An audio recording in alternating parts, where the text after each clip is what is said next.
तो we start with gynecology.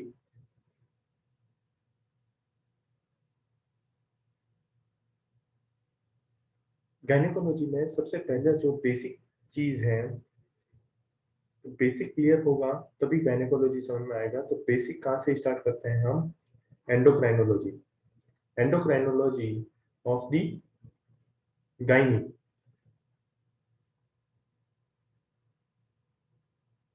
तो हम जितने भी हार्मोन्स है उनका डिफरेंशिएशन, उनके सिक्रीशंस, उनके एक्शंस, हर चीज को पढ़ने वाले हैं। ठीक है। तो एंडोक्राइनोलॉजी में सबसे पहले हम अगर बात करें सेक्स स्टेरॉयडल हार्मोन्स की, तो उनके अंदर कौन से आते हैं? First estrogen. Estrogens, please mute yourself, doctor Medini.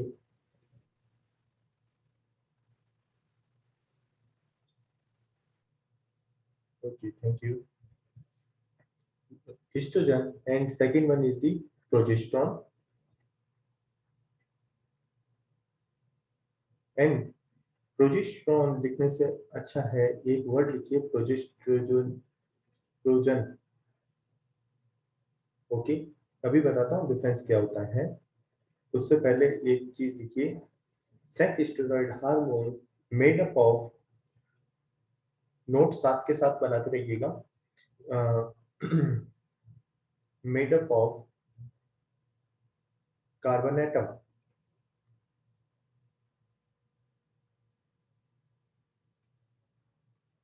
Okay, तो कार्बन एटम के नंबर के बेसिस पे ही ये डिफरेंशिएट होते हैं।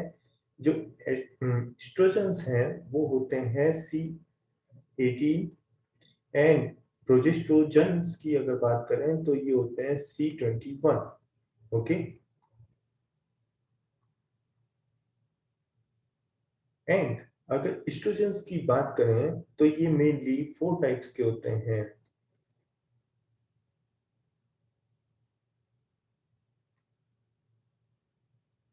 एस्ट्रोजन्स मेनली 4 टाइप्स के होते हैं। कौन कौन से? E1, E2, E3, E4। E1 को हम क्या बोलते हैं? एस्ट्रॉन।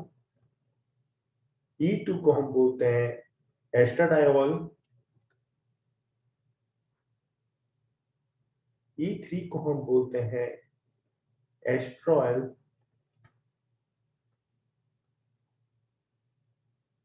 And E4 एस्टाटेट्रोल।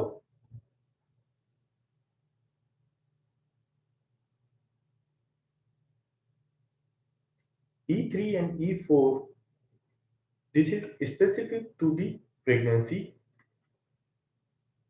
specific to the pregnancy, and E2, E2 is the mainly secrete in the reproductive age group.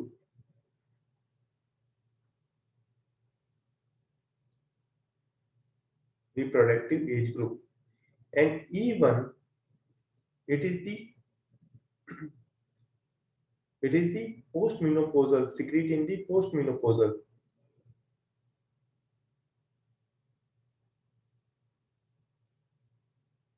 Okay, तो ये मेन डिफरेंशिएटिंग पॉइंट होते हैं एस्ट्रोजन्स के E1, E2, E3 and E4। इसी तरीके से हम बात करते हैं प्रोजेस्ट्रोजन, जिसका नंबर मैंने बताया था अभी, C, carbon atom 21। Okay, actually में progestogen it is a broad terminology. ये इसमें भी 2 टाइप होते हैं। कौन कौन से? एक होता है हमारा प्रोजेस्ट्रॉन और एक progesterone, and second one is the प्रोगेस्टीन।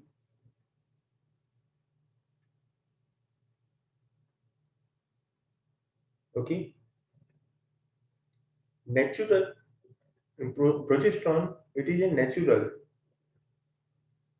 natural occurring hormone, okay, जो कि हम पढ़ते हैं C21, naturally occurring, but progesterone, it is a synthetic form, synthetic and derived from a C19, it is a C19. तो ये synthetic है तो definitely इसकी जनरेशंस होंगी। तो अब आप जनरेशन से याद आ जाएगा आपको, फर्स्ट जनरेशन, टोटल 4 जनरेशन है। फर्स्ट जनरेशन के अंदर कौन कौन सी आती हैं?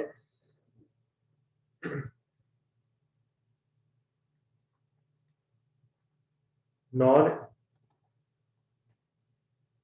एथिनोड्रोन, सेकंड जनरेशन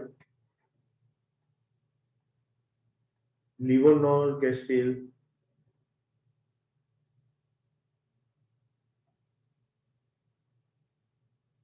थर्ड जनरेशन में आता है हमारा gestodene die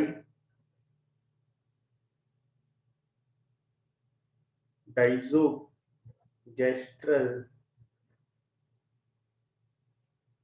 okay. And fourth generation में आती है हमारी स्पाइरोनोलैक्टोन, स्पाइरोनोलैक्टोन, ओके।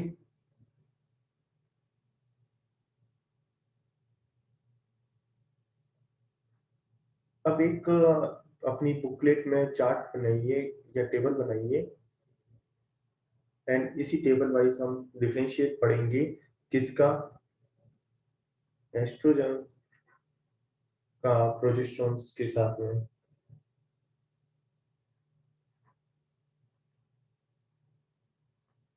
तो मेनली हम बात करते हैं पहले सोर्सेस की।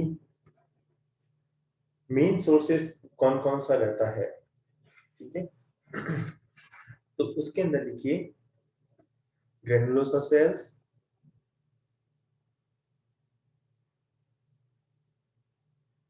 Granulosa cells, theca cells, theca cells, corpus luteum,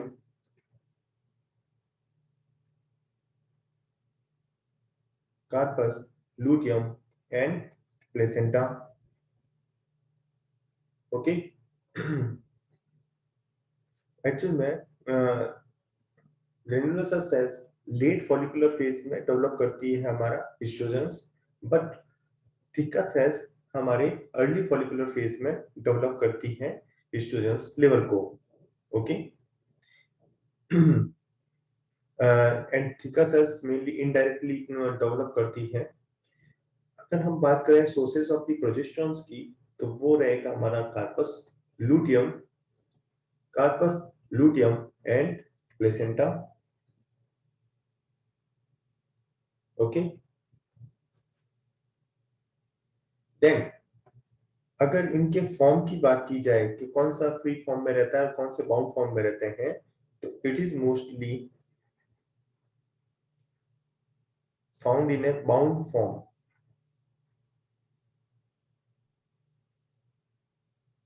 okay. तो 69% इज बाउंड सेक्स हार्मोन, जिसको हम क्या बोलते हैं, sex hormone binding globulin, SHBG,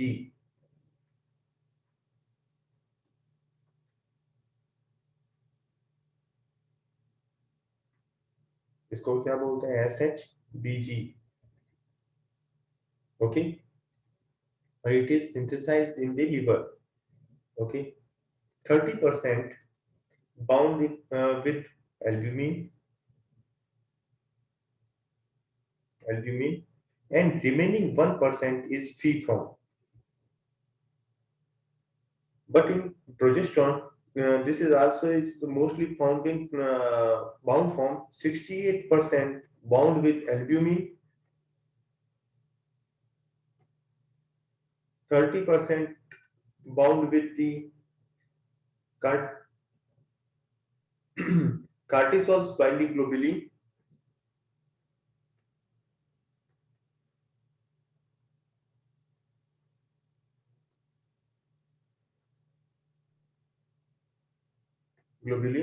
and remaining 2% is free from. और ये फ्री फॉर्म ही इंपॉर्टेंट होती है क्योंकि पेरिफेरी पे वर्क कौन करेगा, ये फ्री फॉर्म रहेगा, जो ही तो वर्क करेगा। तो यहाँ पे 2% फ्री फॉर्म है और यहाँ पे ओनली 1% है जो फ्री फॉर्म है, ठीक है। देन नेक्स्ट यही टेबल कंटिन्यू रहेगी, ओके। एक्चुअल में आपको पता है SHBG अगर इफेक्ट होता है तो estrogens and TSH thyroid stimulating hormone क्या देते हैं, पॉजिटिव फीडबैक देते हैं, किसको, SHBG को। बट यहाँ पे SHBG वर्क करता ही नहीं है, तो यहाँ पे कोई भी प्रोजेस्टेरोन फीडबैक मैकेनिज्म वर्क नहीं करेगा, ठीक है।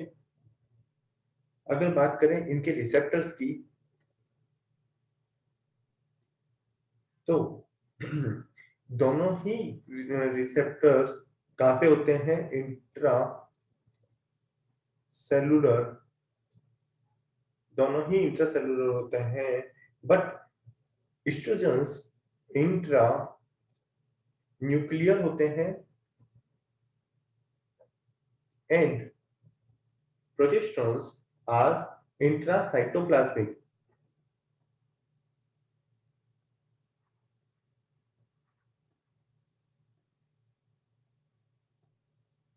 Intracytoplasmic, okay.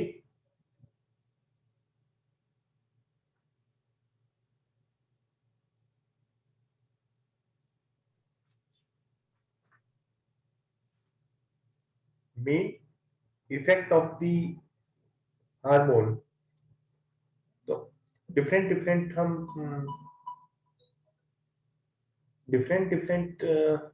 ऑर्गन्स वाइज हम पढ़ेंगे किसका किस पे ऊपर वर्क रहता है, ठीक है। तो देखिए सबसे पहले हम बात कर रहे हैं यूट्रस की। तो यूट्रस में अगर प्रेग्नेंट यूट्रस है तो वहां पे एस्ट्रोजन्स क्या करेगा, ग्रोथ डेवलप करेगा। एंड अगर नॉन प्रेग्नेंट यूट्रस है तो वहां पे क्या डेवलप करेगा, एंडोमेट्रियम का क्या करेगा, पॉलिफरेशन।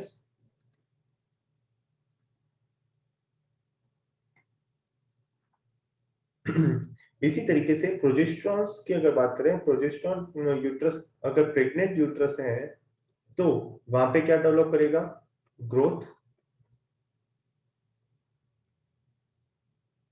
एंड स्मूथ मसल्स का क्या करेगा, relaxant, okay. If non pregnant uterus,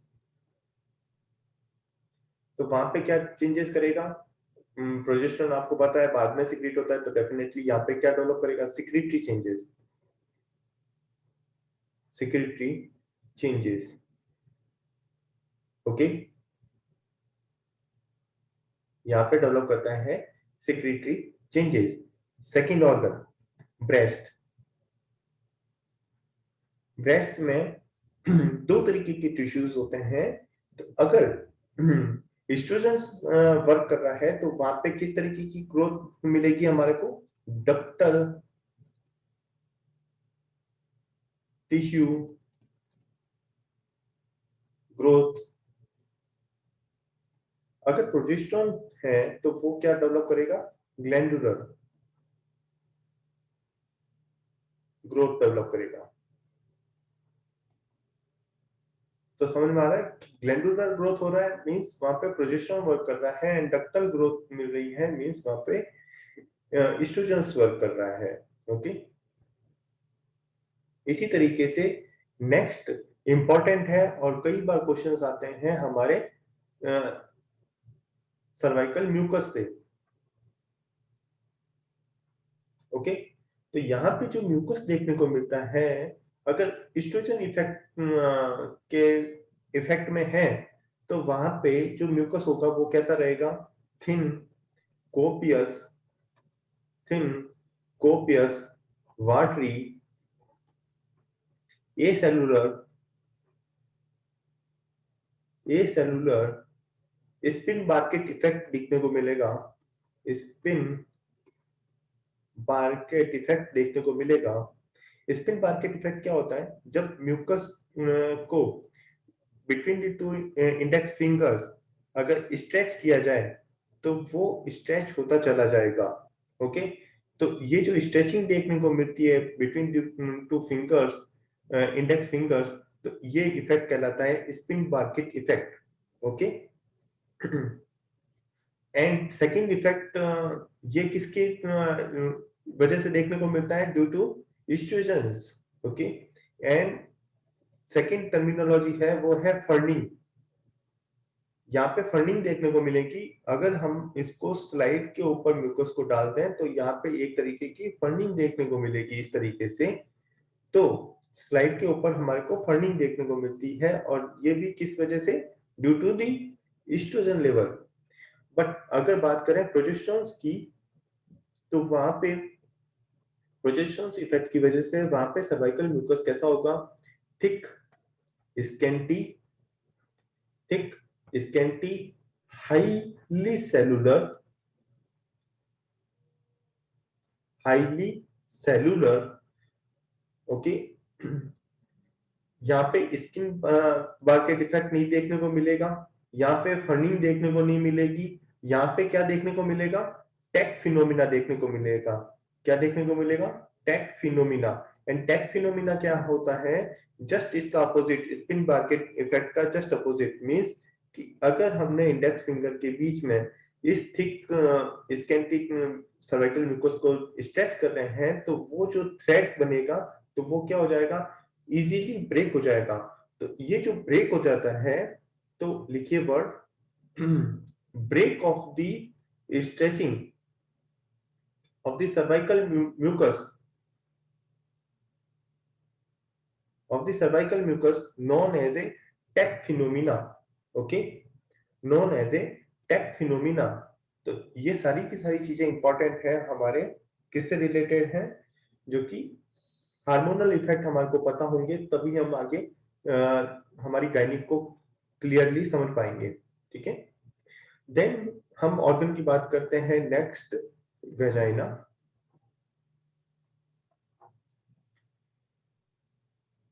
अगर इस्ट्रोजन इफेक्ट है तो वहां पे प्रीडोमिनेंट जो सेल्स मिलेगी वो कौन सी होंगी?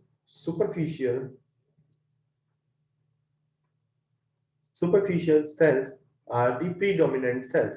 Okay, but in a case of the progesterones, there is a intermediate cells are the predominant cells.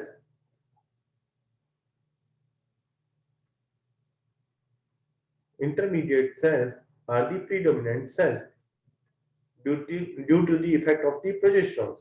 Okay,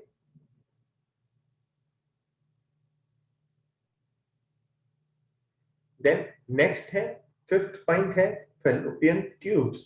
and fallopian tubes में मोटिलिटी इंपॉर्टेंट होती है। तो due to the estrogens, high motility, increase the motility of the fallopian tube, but progesterone decrease the motility of the fallopian tubes. Okay, अगर cholesterol level की बात की जाए तो यहाँ पे एस्ट्रोजन अगर लेवल हाई है तो वहां पे एस्ट्रोजन इफेक्ट की वजह से हमारे को क्या मिलेगा? एस्ट्रोजन एक तरीके का कार्डियो प्रोटेक्टिव रहता है। तो यहाँ पे increase the HDL, increase the triglyceride and decrease the LDL, decrease the LDL।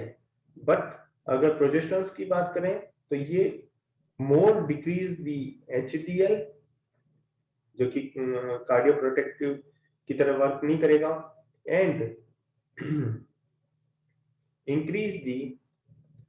increase the LDL. Okay, अगर हम बात करें साल्ट एंड वाटर रिटेंशन की, तो एस्ट्रोजन्स में देखने को मिलेगा हमारे को रिटेंशन एंड यहाँ पे मिलेगा हमारे को एक्सक्रीशंस। ओके, अगर हम बात करें कोगुलेशंस की, एंड कोगुलेशंस में क्या मिलेगा हमारे को, हाइपर कोगुलेबिलिटी। हाइपर कोगुलेबिलिटी क्यों मिलती है? Due to the inhibition of the fibrinolysis. Okay, but यहाँ पे कोई भी फाइब्रिनोलाइसिस पे इफेक्ट नहीं डालता है, इसीलिए यहाँ पे कोई भी कोगुलेशन पे इफेक्ट नहीं होगा प्रोजेस्टेरोन्स में। इसी तरीके से अगर देखिए ग्रोथ फैक्टर्स में, ग्रोथ फैक्टर यहाँ पे पॉजिटिव फीडबैक देखने को मिलता है ग्रोथ में, बट प्रोजेस्टेरोन्स में ऐसा कोई भी इफेक्ट नहीं देखने को मिलता है। ये ग्रोथ डेवलप क्यों होती है? क्योंकि estrogens causes the first thing कि एपिफाइजियल क्लोजर,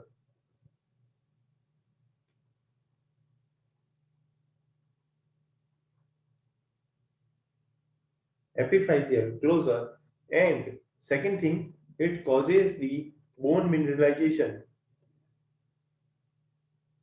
तो मतलब एक तरफ हाइट जल्दी भी बढ़ा भी देता है, जल्दी से एपिफाइजियल क्लोजर भी कर देता है। ओके,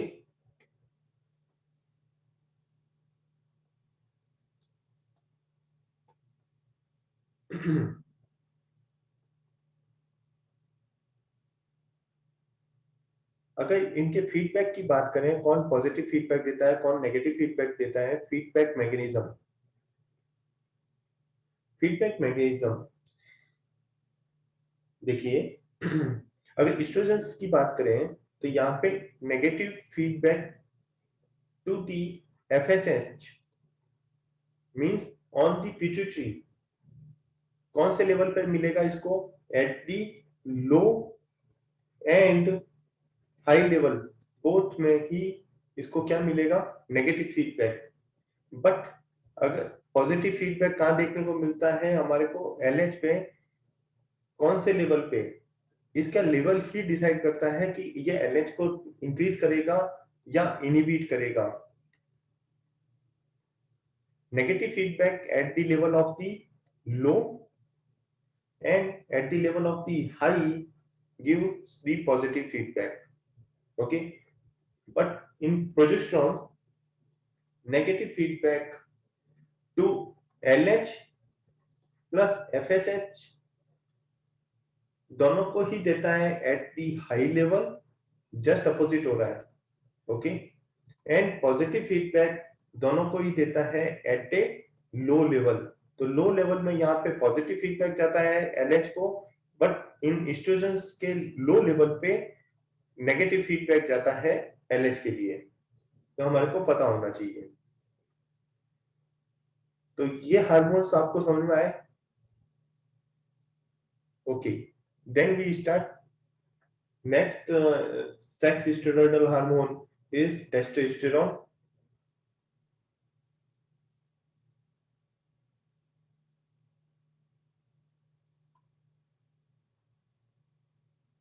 तो यहाँ पे भी कार्बन नंबर कितने मिलेंगे हमारे को? 19। अगर बात करें हम फीमेल सोर्स की, तो सोर्स क्या रहेगा? 50%। तो पेरिफेरल कन्वर्जेशन ऑफ द एंडोस्टेडायोन की वजह से डेवलप होते हैं, मेनली सिंथेसाइज्ड होते हैं।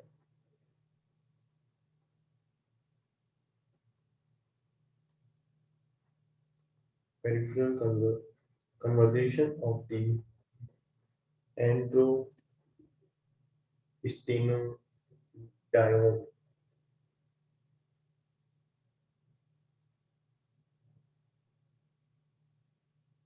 25% सोर्स कहां से आता है? From the ovaries, and remaining 25% from the adrenal gland, from the adrenal gland. And आपको भी पता है ये मोस्टली बाउंड फॉर्म है, मोस्टली बाउंड फॉर्म, ओके। तो बाउंड फॉर्म में क्या रहेगा? 68% SHBG, 30% with albumin and 2% free form. ये तो अगर फ्री फॉर्म है तो ये शो करता है मेल, एंड सारी चीजें सेम रहे एंड फ्री फॉर्म 1% रहे तो ये शो करती है हमारी फीमेल लेवल को, ओके।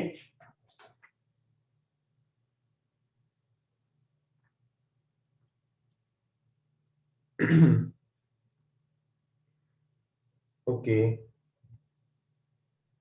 एक चीज हमारे को पता होनी चाहिए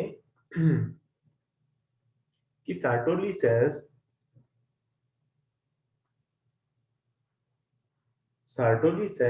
secretes the MIS Mullerian inhibiting substances, okay, and second is TBP is testosterone binding protein.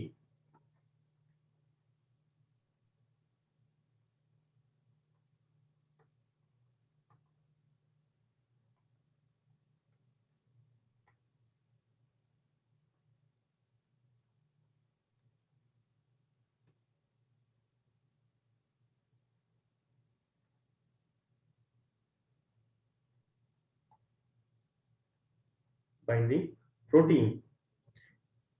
Main function क्या रहता है? Main function is responsible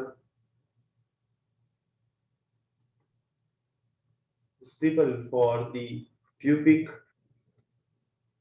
and axillary hair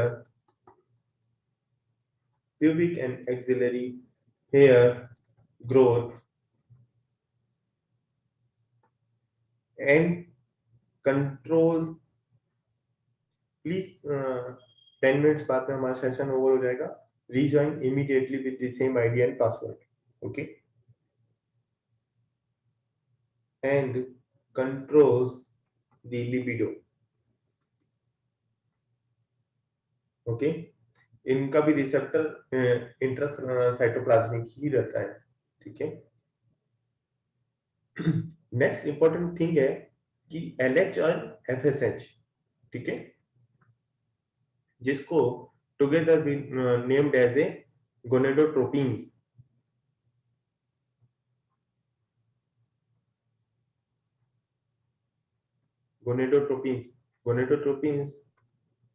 गोनेडोट्रोपिन्स में first LH, second is FSH। तो अब हम इन दोनों की बात करेंगे, ओके। एक्चुअल में होता क्या है, गोनेडोट्रोपिन्स क्या करते हैं? पॉजिटिव फीडबैक देते हैं किसको?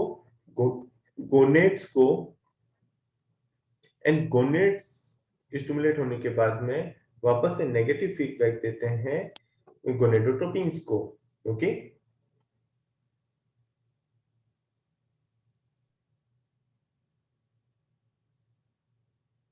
तो इनके जो रिसेप्टर्स रहते हैं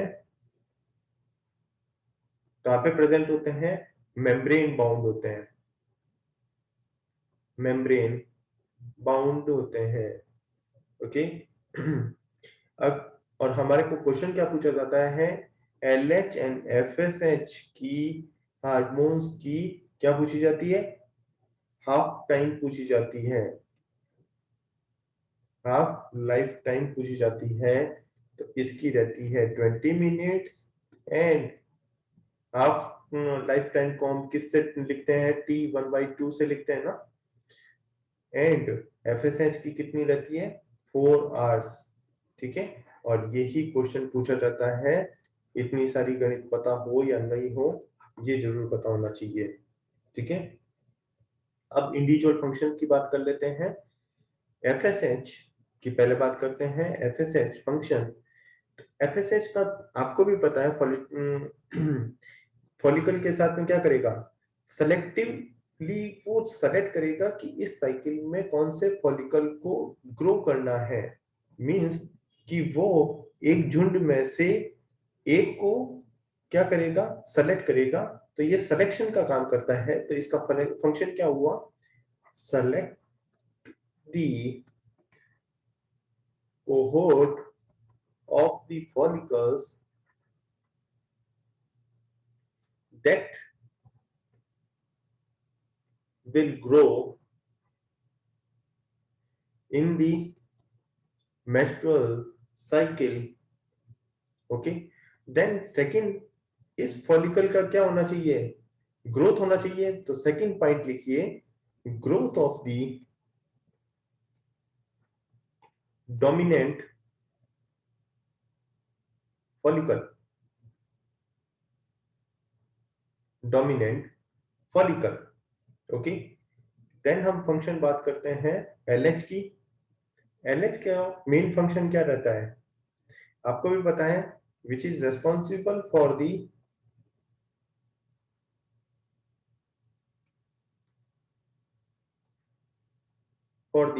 ovulation, and it also maintain the steroidogenesis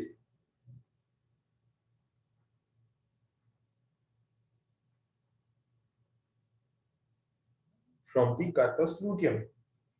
Okay.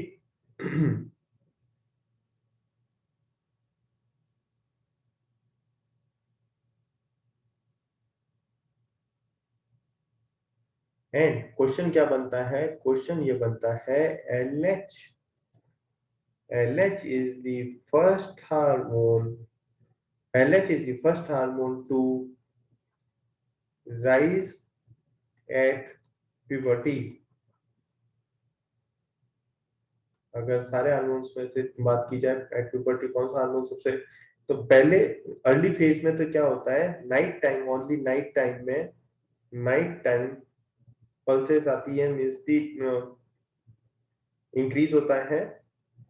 Later on day time में दोनों ही एलएच एंड एफएसएच इंक्रीज होते हैं। बट हमारे को जो याद रखने वाली चीज है वो केवल ये वाली लाइन है, LH is the first hormone to rise in a puberty age group. Okay. अच्छा, दो टर्मिनोलॉजी हम जरूर पढ़ते हैं। आप अपने चैट बॉक्स में डालिए इसका आंसर, अपना चैट बॉक्स ऑन कर लीजिए। चैट बॉक्स में आपको क्या डालना है, LH सर्ज का वर्ड मीनिंग क्या है, एंड LH पीक का वर्ड मीनिंग क्या है।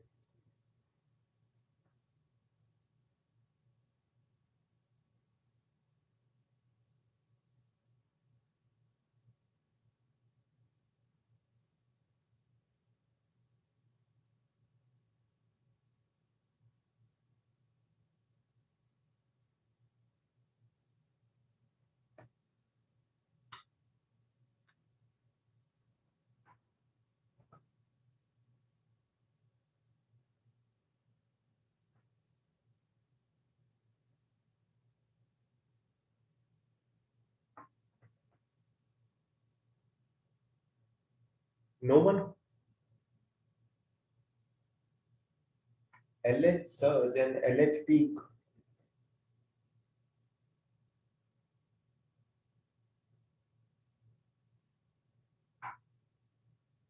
LH peak at ovulation, LH surge ovulation start.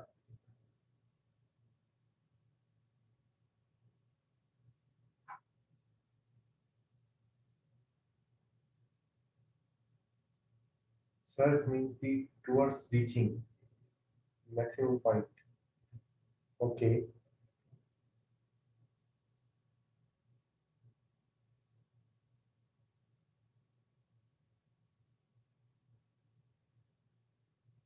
And peak means already at the saturation.